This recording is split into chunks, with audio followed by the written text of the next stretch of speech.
Hi, it's Sarah. Brooke and I are taking a short break from recording new episodes to catch up on our reading lists and plan for the next season of Clued in Mystery. While we're off, we are re-releasing a few of our favorite episodes. We hope you enjoy.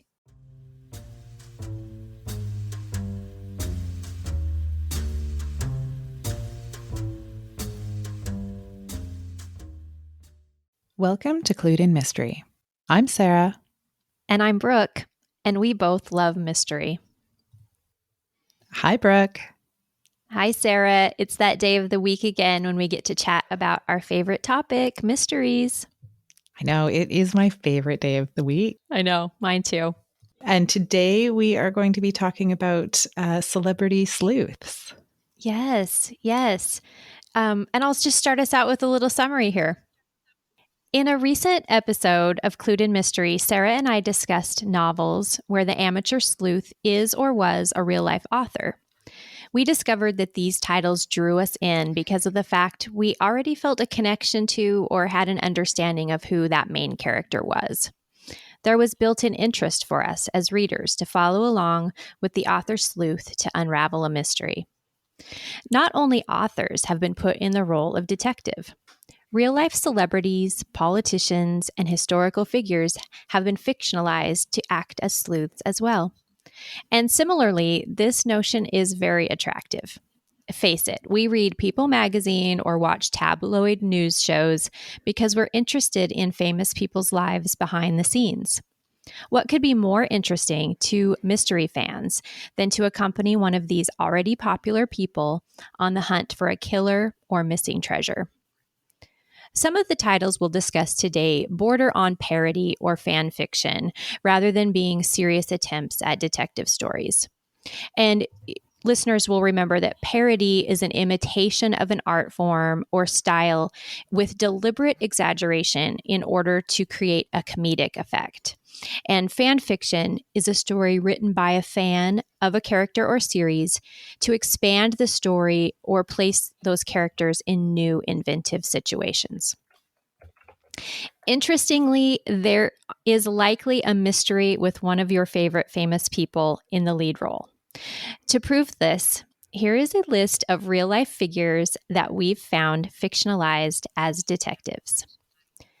Benjamin Franklin, Jane Austen, Clara Claremont, who was Lord Byron's mistress, Abraham Lincoln, American explorer Matthew Henson, Barack Obama and Joe Biden as sidekicks, of course, Eleanor Roosevelt, Mark Twain, Edgar Allan Poe, NBA Hall of Famer Bill Walton, Taylor Swift, Groucho Marx, Wolfgang Amadeus Mozart, Steve Allen, who was a comedian and radio personality in the 1960s, Nellie Bly, famous female reporter, Abigail Adams, Sir John Fielding, who was the founder of the first police force in London, Ernest Hemingway, Elvis Presley, Beatrix Potter, W.C. Fields, and last but not least, the Queen of England herself, Queen Elizabeth II.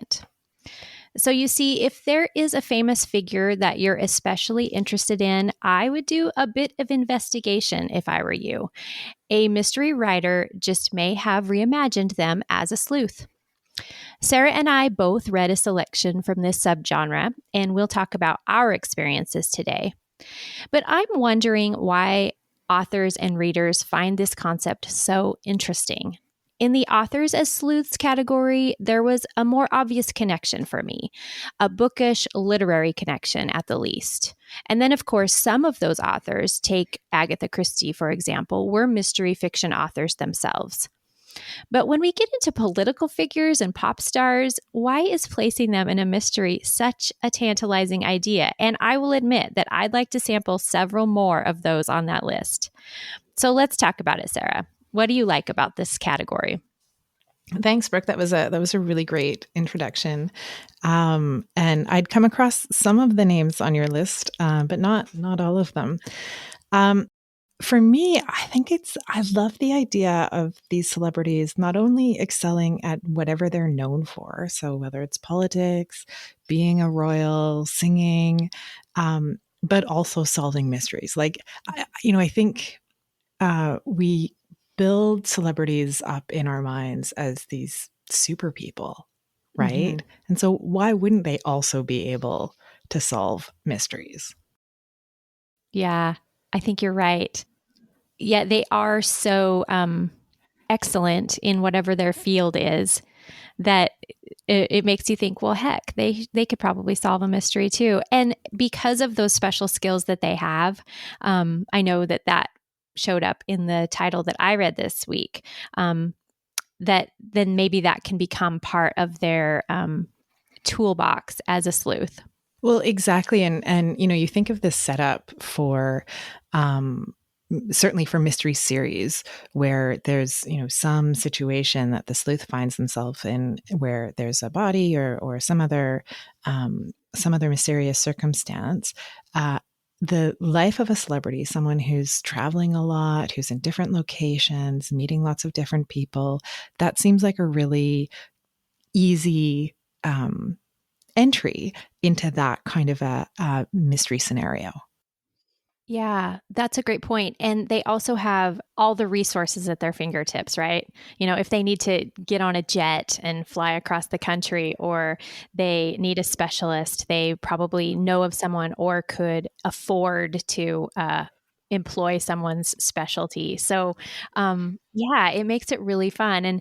And like I said at the top, I think that we are so intrigued, and we found this with the authors as well. We want to know what's going on in the background of these people's lives. We like to know what they do on the weekend and what they eat when they go out to dinner. And so it's this idea of what if this was happening in their personal life, that they were also solving these mysteries. Totally. And the other thing that I think about is, there's lots of books where the sleuth is fictional but is a celebrity, right? Mm-hmm. Or someone who's well known.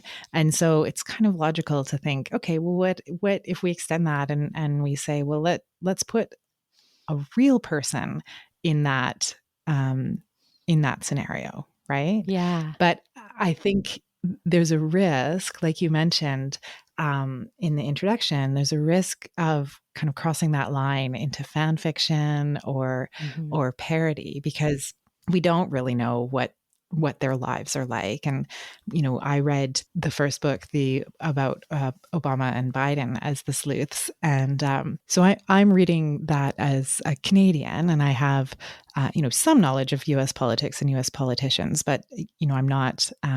They're not my politicians, but I definitely felt like it was very close to that line of fan fiction, trying to imagine what that relationship between the two of them was like. And there was a lot about Biden that I didn't know that came through in this book. And I don't know how much of that was based in truth or based in the Mm-hmm. author's imaginings. Yeah. Well, and even just the cover, right? You have this like Obama and Biden crime fighters feel to it. So even the cover gives it just a little bit of that parody feel. But I experienced some of the same because I chose to read the Eleanor Roosevelt as Sleuth. It's written by Elliott Roosevelt, and the title I read. There's a series, and the title I read was The White House Pantry Murder. And I started thinking the same thing, like how much of this is true because there are events that get talked about in the story, and so I dug a little bit, and is a lot of true references to some of the things that they underwent. This one is set right at the beginning of the entry of the U.S. in World War II, and Churchill is a side character, and so one thing that I was struck by is that I expected this subgenre or category to be really similar to our authors as sleuths. But what I didn't anticipate is that it has some overlay with our continuing the story episode. because of the research and the reference to real life events and kind of that adding to the legend of a person. There's a crossover there as well. Oh, yeah. Interesting. Maybe that was demonstrated more in the Roosevelt book because it wasn't quite as of a parody leaning. It was done as more of a serious detective fiction. And so maybe that is why I felt that way, because there were definite references to historical events. They would say things that you know that they've been quoted in history of saying and things like that. And that brings up a really good point, Brooke, in terms of like which celebrities have been written about as sleuths, because you think about kind of the immediate appeal of someone who is a celebrity right now, and people are familiar with them, right? But if their popularity fades with time, the appeal of that book may also dwindle, right? I'm thinking about the series that you mentioned, I'm thinking about the person you mentioned, Steve Allen. So that character or that series of books is likely to have a limited appeal to anybody who's, I don't know, younger than 50. Yeah. And so that hook doesn't really work as well, right? Because that I hadn't ever heard of him. And I wonder, how, unless that celebrity is, legendary, and I'm trying to think, well, I guess like the Queen,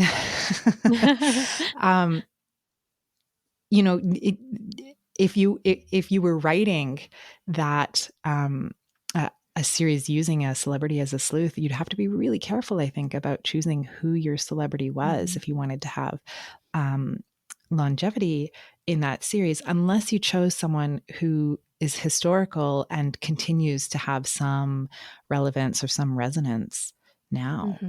Right. And there, I think, is where we borderline on fan fiction, right? And when you're talking about fan fiction, the author isn't necessarily wanting to market to the masses. They're wanting to reach other fans. And I thought of that definitely with the NBA star that I listed, and then Steve Allen, the talk show and comedian. If you aren't already a fan of those people, you're probably not going to be interested. But I'm sure they're fun. I'm sure they're, a really fun ride. Yeah, totally. And I, like you, like I am definitely going to read some others in this subgenre, like if for no other reason than to just see how someone else is imagining a celebrity's life to be. Yeah, exactly. Well, and you will not be surprised in the least that I am interested in reading The Pale Blue Eye, which puts Poe as a detective sidekick. And the premise is he's a young cadet at West Point, which we know Poe actually did attend West Point. And as this young cadet, he helps a detective investigate a series of murders. And I would like to read this. The novel came out in 2003, apparently written by Louis Bayard, but Netflix is going to create this into a film. And I believe that it's going to release in January 2023. So it would be fun to read the novel first. And I really like the idea of, and here we're overlaying that author celebrity once again, the idea of Poe as a young person helping with these series of investigations. And then how did that influence his becoming a Gothic mystery author himself? Yeah, totally. And maybe that's why that author as sleuth category works really well. If we're still reading their work, right? And so there's that, they've retained that presence in kind of our minds, right? And so, I mean, I love reading the author notes at the end of books. And I often will visit an author's website to just learn a little bit more about them, right? And so I think that's part of the appeal of even the celebrity sleuths, right? It's that, yes, I know it's a fictional imagination or a fictional imagining of their life. But if, as you say, if like you're a real fan of someone, it's definitely appealing to read a little bit more and kind of imagine what that, what their life might be like. Definitely. So I have read both of the books in S.J. Bennett's series, and that's the series where Queen Elizabeth is the sleuth. And I love them. I think it's such a wonderful premise. The idea that while she was the queen, she was also managing investigations into mysteries.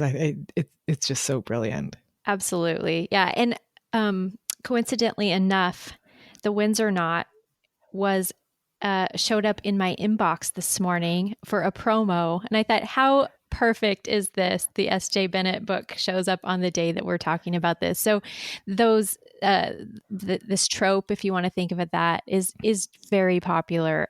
So Sarah, if you were going to fictionalize a real life person and put them in the role of sleuth, who would you choose? Oh, this is a good question, Brooke. I think maybe I'd go super meta and I would choose Angela Lansbury, and I would have her investigating crimes while she was filming Murder, She Wrote.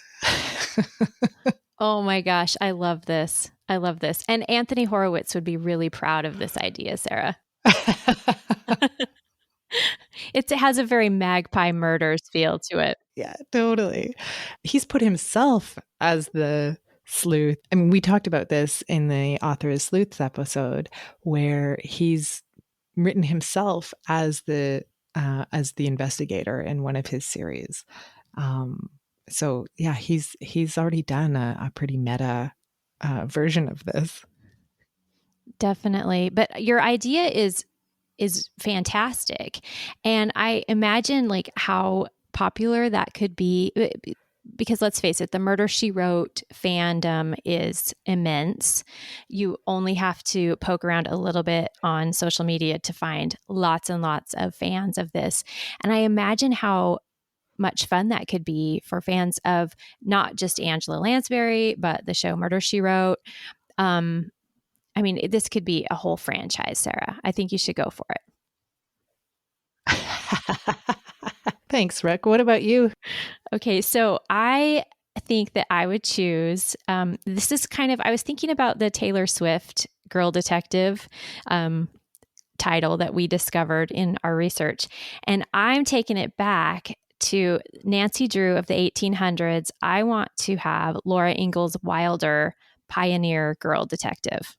Oh, I love it. Yes, I think that could be really fun. That was one of my favorite television series growing up. But of course, Laura Ingalls Wilder is an actual person. She wrote her series about pioneer life based on her own life.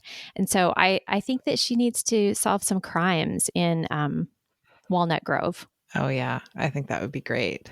Yeah. I mean, I think there's so many people that could be chosen. I do think if I were to do this, I would do like the idea of choosing someone who historically is significant. Yeah. It's like what you mentioned earlier, that their notoriety will be enduring, either because they're somebody that you study in history class, or, they've just reached that legendary level, such as Mozart. He's not going away. I think you're right. You need to pick someone who is enduring. Well, this episode is scheduled to release the week of Thanksgiving here in the U.S. And on that note, I would just like to express how immensely thankful I am, Sarah, that you invited me to join you in this endeavor to begin Clued in Mystery just about a year ago. And we've accomplished a lot together, met some amazing authors and other mystery fans, and I can't wait to see what the future brings for our partnership. Well, thank you, Brooke. I was reflecting on something similar because it was about a year ago that we decided to do this, and it has been It's been a great year, and I too look forward to continuing to see what great things we're going to do. I know. I can't wait. So, Brooke, thanks. This has been another really great conversation. I think we've got a couple of other celebrity sleuths we can read. I think I'm going to see if I can track down the Taylor Swift one, because I think that sounds like so much fun. Yeah, that looks great. And I hope we've inspired some of you to look up some of your most favorite famous people to see if they have been cast as the sleuth. But for today, thank you for listening to Clued in Mystery. I'm Brooke. And I'm Sarah. And we both love mystery. Clued in Mystery is produced by Brooke Peterson and Sarah M. Stephen. Music is by Shane Ivers at silvermansound.com. Visit us online at cluedinmystery.com or social media at Clued in Mystery. If you liked what you heard, please consider subscribing, leaving a review, or telling your friends.